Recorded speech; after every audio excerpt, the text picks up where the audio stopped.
Toutes les informations importantes pour les personnes qui veulent apprendre à faire du stock picking sérieusement sont en description de la vidéo. Ici, c'est Amgen, biopharmacie, enfin biotech, ça veut dire ici 15 fois les bénéfices, brevets, etc. Vous connaissez la chanson. Donc à peu près ici, on s'attend, c'est un business assez prévisible par rapport à Fastgraph.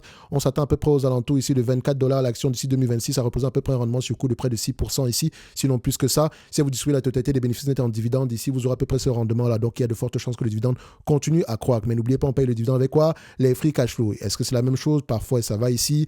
Oui, les free cash flow sont largement couverts ici par le dividende. Maintenant, alors, sur ce type d'entreprise ici, comme je l'ai dit, 15 fois les bénéfices, moins la dette nette, ça donne combien?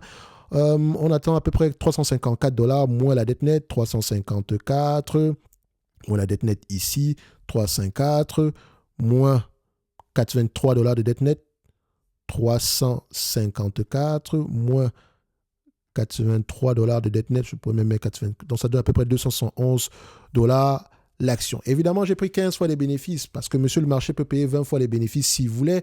Faites attention ici, c'est parce que la raison pour laquelle on paye ce montant-là, c'est parce qu'il y a peut-être des brevets qui arrivent à expiration, ce genre de choses. De toute façon, les pharmaceutiques, si vous arrivez à les choper à des prix assez intéressants, en dessous des 15 fois les bénéfices, ça reste clairement intéressant ici. Donc pour moi, je dirais que l'entreprise elle est correctement évaluée, hein, sans plus, ok.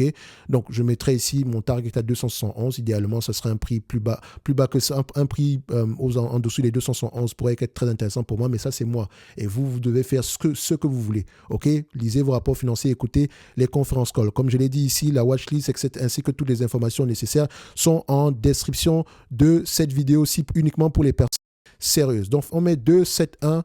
Parfait. Je mets la date d'aujourd'hui. Si tu as accès à la watchlist, tu sauras que, bon, Thierry en a parlé en janvier 2026. Je retrouve la vidéo.